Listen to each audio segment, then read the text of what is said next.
जिल्हा परिषद पंचायत समिती निवडणूक जाहीर झाली असून मालवण नगर परिषद सोबळावरती निवडणूक लढवणारे शिवसेना भाजप युती करून लढणार की सोबळावरती लढणार याकडे साऱ्यांचं लक्ष आहे.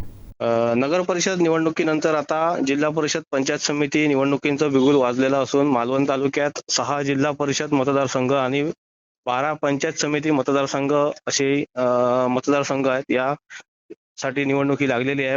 गेले 3 वर्ष मालवण पंचायत समितीवर प्रशासक म्हणून कामकाज सुरू आहे. त्यामुळे आता पुन्हा एकदा निवडणूक लागल्यामुळे आता लोकप्रतिनिधी या ठिकाणी विराजमान होणार आहेत. त्यासाठी आता ही आजपासून आचारसंहिता जाहीर झालेली आहे.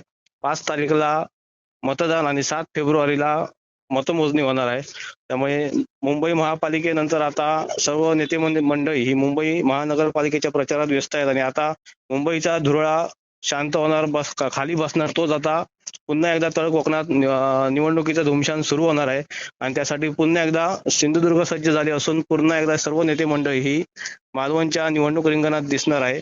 एकंदरीत आपण बघितलं तर मालवण नगर परिषद निवडणुकीत शिवसेना भाजप ही स्वबळावर लढली होती आणि काही ठिकाणी महाविकास आघाडी झाली होती. तर त्यांच्यात सुद्धा मालवणात महाविकास आघाडी झाली होती, मात्र इतरत्र महाविकास आघाडी दिसली नाही. त्यामुळे आता पुन्हा एकदा शिवसेना भाजप ही ज्या पद्धतीनं निवडणूक निकाल नगर परिषदेचे जाहीर झाले त्यानंतर कुठेतरी भाजप ही मालवणात बॅकफुटला गेल्याचे पाहायला मिळत होते.